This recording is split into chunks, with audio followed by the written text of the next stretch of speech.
So basically, this is an exercise I want you to do right now, so we can see how you are at with your combinations. So basically, you can read first, and then we will combine those in blue. I can't see it. I can't see what you're looking at. Moment, hold on. Okay, here, can you see? Mm-hmm. This little short text. So then you will read and combine them while reading. Okay. O primeiro passo é por todos os compromissos e atividades.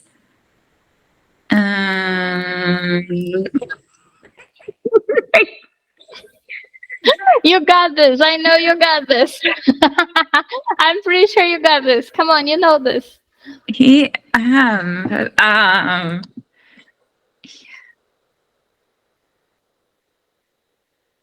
Em plus O becomes? It would be, eu? Really? I don't know. Starts with N. No? No papel. So, em plus A, na. Em plus O, no. So no papel. So the first pass is for all of the activities on the paper. I don't know what compromisos is. Compromises. Okay. And activities in the paper. So basically what it's saying here is the first step is to put all your compromises, appointments, activities in the paper. This is about being productive. Okay. Okay.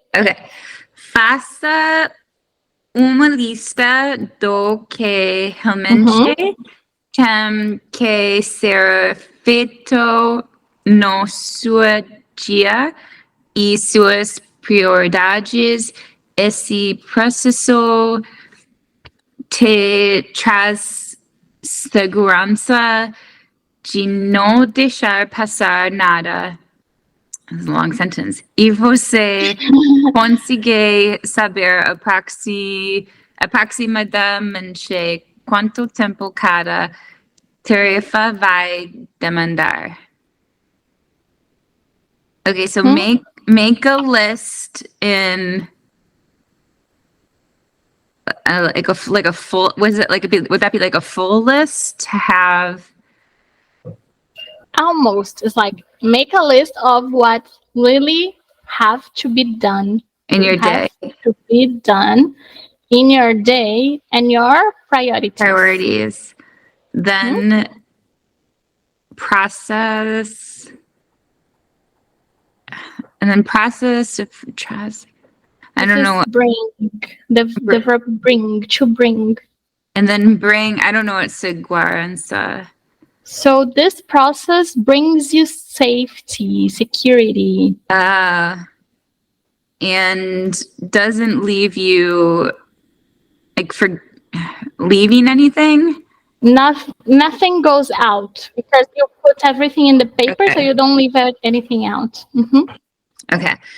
And you follow, or you know approximately when each, or how much time each task takes.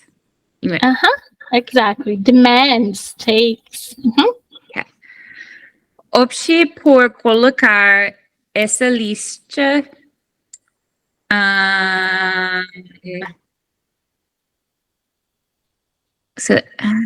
yeah.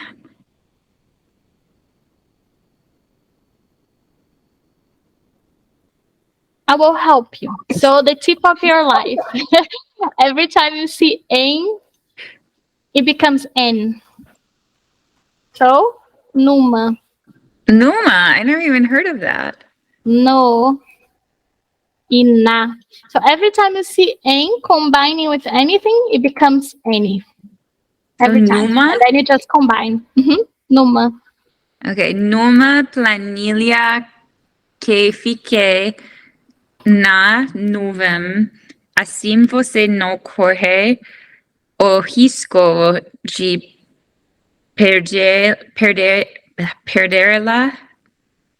e conseguir alterar caso seja necessário.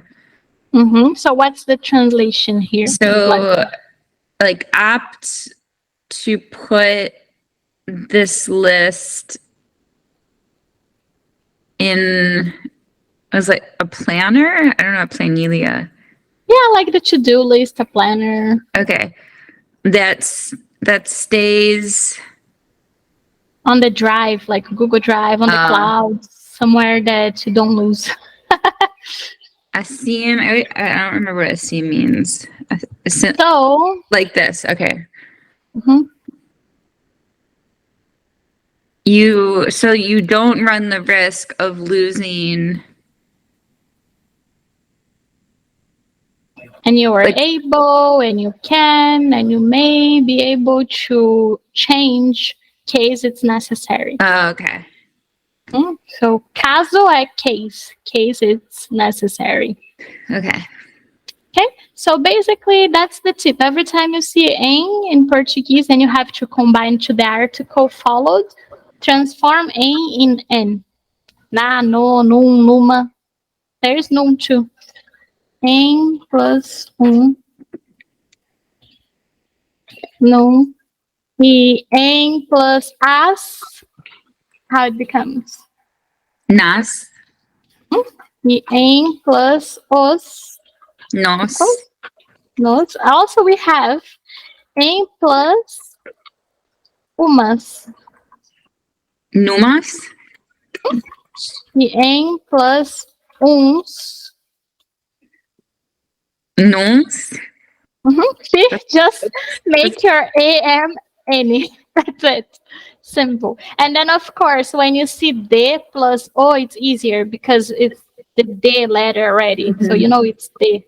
De, remove e and add the article. Do, da, dos, das, dum, duma, duns, dumas also. We also have, because the indefinite article is uma, uns, umas. That's why.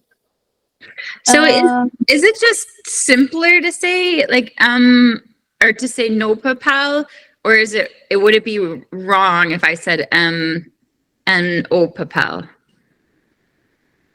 It's not wrong because it is a combination, but it's weird. It is weird.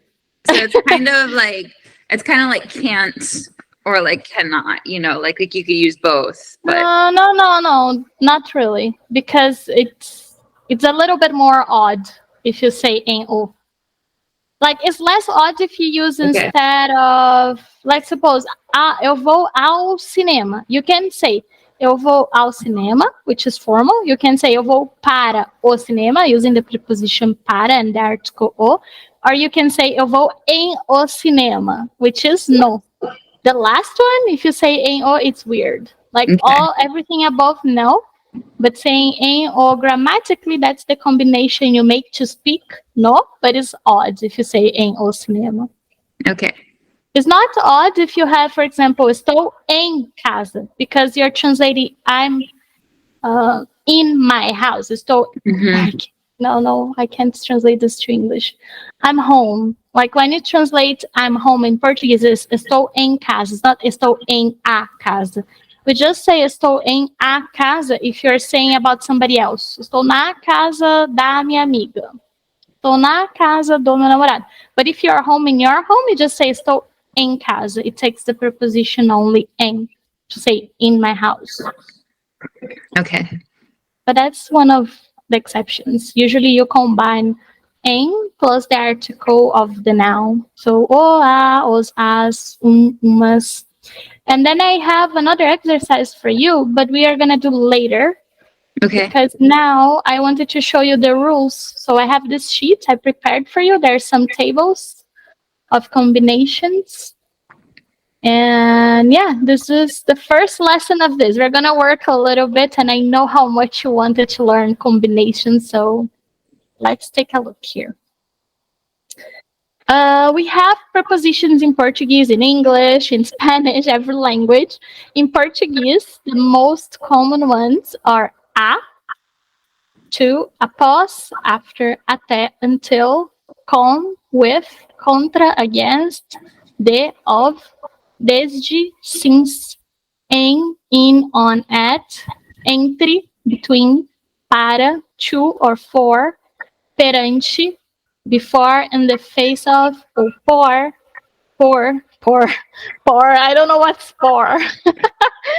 For and by, sem, without, sob, embaixo, under, beneath, underneath, sobre, em cima, about, on, over, e segundo, according to. And then here we have the definition. Prepositions are words used before nouns or pronouns to connect those to the sentence, indicating time, location, movement. So they are connective words, basically. And then we have exemplos. Eu pensei sobre o que você disse. Isso daqui é um pronoun. Sobre. Like what we have here. Ele resolveu voltar para a Argentina. Eles estão morando sob o mesmo teto. Nós estamos decidindo entre casar agora ou esperar o próximo ano. Wait, that's supposed to be sobre, right? S-O-B? Here? Yeah. No, because they're living in the same place, like in the same house. Not sobre. If it's sobre, they are on the roof right at this moment, I don't know, having a wine. Like literally being on the roof, on the top of the roof. But they are living in the same area. Okay, I don't think I knew that word. É sob. Sob o mesmo teto. Okay, sob. Sob. The pronunciation is sob. Sob. Like sobre, mas sob. Stops in the B. Sob. Nós estamos decidindo entre casar agora ou esperar para o próximo ano. Isso daqui é in between, né? E vocês não fazem nada perante a situação horrível que estão vivendo. So this is basically just to show you a couple of examples for when prepositions are used. And now here is the best part. So we have some of the verbs that you know already that we use prepositions like gostar, de, precisar, de.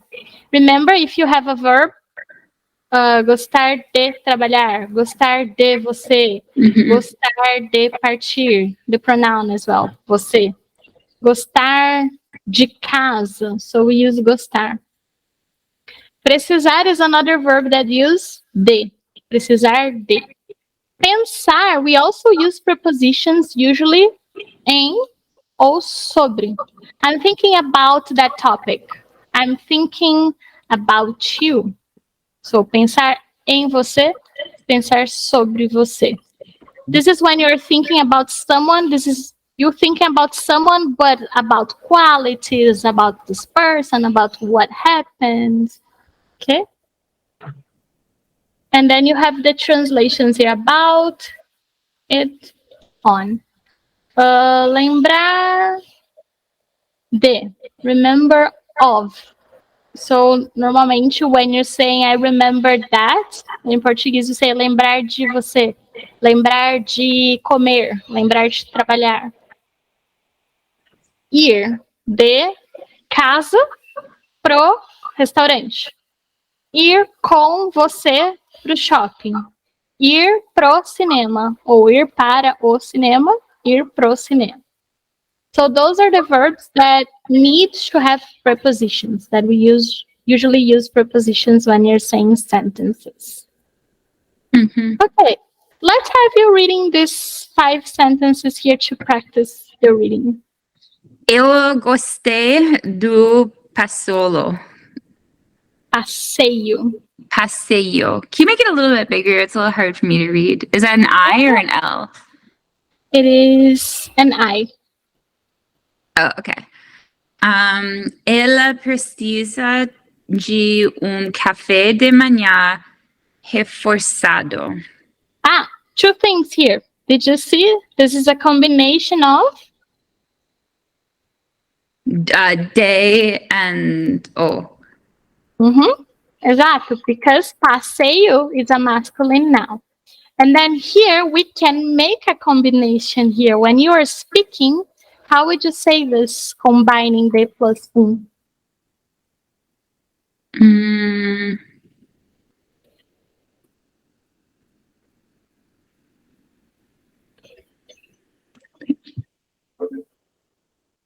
It follows the same rule as em plus a, em plus Well, couldn't that be do too? Do? do? Yeah. It can, but then you're using a definite article. Ela precisa do café da manhã reforçado or de any breakfast, not specified, but anyone that is really good. When you say do, you're usually specifying something. Okay. Like, I don't know then. It would be doom. I've never heard of doom. It's just when you speak. So, ela precisa de café is fast. Ela precisa de café da manhã. Ela precisa de café da manhã reforçado. So, now, from now on, start listening more. Well, I know you do. The TV shows in Brazil that you watch. I haven't been listening as much, though. If you do, when you do, you will do. But when you do, listen to those combinations. It's usually when we're talking that we speak fast. So instead of saying ela precisa de we can, but usually we say ela precisa de café da manhã reforçado. Ela precisa de casaco, of a coat. Ela precisa de copo de água, a glass of water. So you speak faster. Ela precisa de copo de água, de remédio, medicine. What's a reinforced breakfast? Like not only coffee and cream cracker, like a coffee, fruits, bread, cheese, ham, a lot of food. Okay. That's an expression here when somebody is about to do something that requires energy or requires a good physical. Ela precisa de café da manhã reforçado. It means she needs to eat a lot, but a lot of good things, usually. Okay. Vocês... sorry, go ahead. No, it's you. Okay. Vocês pensaram em se vacinar? So here, why there is no article? Because vacinar is a verb. Verb. So if there is no article, there's no uma. There's no way to put there. But you need this em, because when you use the verb pensar, you need the preposition pensar em ou pensar sobre. Okay? 4. Nós lembramos de desligar o fogão. Here we have an article. Why I didn't say do desligar o fogão? Do you know? Well, desligar is a verb. Exactly, because it's followed by the verb, not by the noun. Nós lembramos de desligar o fogão.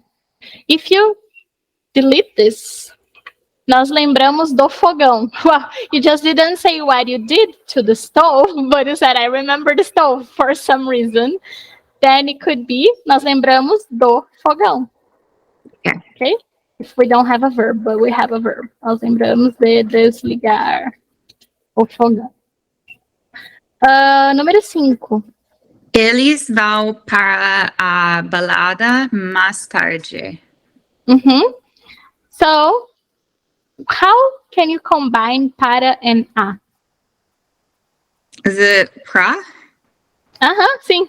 So every para in every sentence in the world in Portuguese you always can make the short form independent if it has an article or not. When you see para, it becomes pra when you speak. If you want, of course. You don't need to, but you can. Eu vou pra balada. Eu vou pra casa. And then, if you don't have a noun, let's suppose, eu vou pra fazer. Fazer is a verb. There is no there's no o, it's just a verb. I am choosing to speak and to reduce para for pra, because I can. Because we make this in Brazil. We make everything shorter. But then, when you have the noun, you always make the combination. Para a balada, pra balada. Para o casamento, the wedding, pro casamento. Para uma praia, para uma praia. Para navio, the ship, a boat, cruise. Para navio. Então, you always can make it shorter. Para navio, para barco, para cruzeiro. Okay? Any questions about these examples? No? No, not about the examples. Okay. Now we have eu preciso de você. Eu preciso trabalhar. If you use the verb precisar followed by a noun pronoun, you must use a preposition. If you have a verb, you don't. Eu preciso comer, eu preciso sair, eu preciso escrever. Eu preciso de você, eu preciso de comida, eu preciso de bebida, so then you don't use. Another example, it is the verb to go. Eu vou, I go usually with someone. Eu vou com você, eu vou com ele, eu vou com ela. But then if you use a verb, eu vou com dormir, it's wrong. You don't use the preposition, just the verb.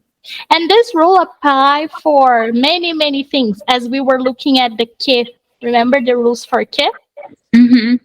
So verbs, pronouns, nouns, they're always the determinators of using are not prepositions or verbs, okay?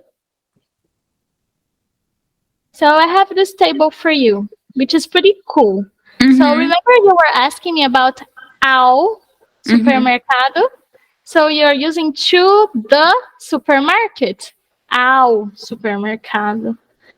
Or you're saying of something. De plus a, da. De plus os, dos. De plus da, das. Quer dizer, as, das. So here you have all the combinations, so you can start studying, and we will be applying from next week those short forms. But does this table help you? Yeah. Okay. And you see the translation, how funny? English, the for everything. And then Portuguese, everything is different. And then you have like 3 ways, well, even more, to say the in Portuguese. Of, by, from. Em, in, on, at. They all translate to em, and then you combine with the articles. For, by, through, even to sometimes significa por. So it's crazy. So what do you want to do as a homework? Do you want to get yourself a text online and identify combinations? It could have 5 to 10, 15 lines. Or you want to do this plus do this exercise here. So if I would get text online in Portuguese and then just identify them? Yeah, just like this example I gave you. So you will find where there's combinations and you make them in this form. So if you see no, you're reading the text. Oh, primeiro passo, oh, no is a combination. And then you write here, em plus o. And you practice saying no. Or if you see something like, ele precisa de guardanapo. You know you can combine the plus so you make the combination dum. But only in speaking, not in writing. In writing. So you get a text, you put in a file on Google Docs, you copy and paste. But if I was like writing something for someone, I can't use dom. You can. Really? Like if, eu quero. Não, eu preciso de vestido urgente. Just like here, look. Where is the... Can you see my screen? The other one? Okay. So I didn't write here because I focus on the definite articles. But down here, look. You have the indefinite articles. Num, numa, numas, nums. Okay. Yeah, you can. But if you want to be more formal, of course, you can say de, a, de, o. But usually we'll also write do, da, numa, num lugar. For example, there is some famous stories that start like num lugar distante. Okay, wait, this is too small, you can't see. So there are famous stories that starts num lugar distante, Cinderela, blá, blá, blá, blá, blá, blá, blá. Eu fui numa festa ontem à noite. Dum is not so common, but it's used. The most common one you can see in writing is num, numa, numas, do, da, dos, das, no, na, nos, nas, pelo, pela, pelos, pelas. You will see a lot of those because they are the combinations of por, and por becomes pelo. Yeah, I've seen all those before, yeah. I just remember num and dum. Oh, okay, you never heard or saw those. I don't think so. Okay, so, well, I can send you a text with num and numas, duns amigos meus, duns restaurantes famosos. I can send you some. I will send you a text. It's better. So I will find a text. I will send you. So you work on the combinations writing. And then when we meet next week, we can practice the speaking part. Okay. So you practice both. Do you have any questions for the homework? Okay, so I'm identifying the combinations in the text. Am I doing the exercises too? Yes, if you have time. If you don't have time, we can do in the lesson. Don't worry. Okay. But let's focus in the text. I think it's important. Once you haven't seen num, dum, I will find some text for you with a lot of them. And then you're like, oh my gosh, I don't want to see it anymore. So, all right. I'll see you next week then. Okay. Have a good trip with your husband on the weekend. Oh, yeah. We're boyfriend, husband. I forgot. How'd you know? But I was like, oh, yeah, we had to reschedule her. You told me. Okay. Ciao. Okay. Ciao, ciao. Bye-bye.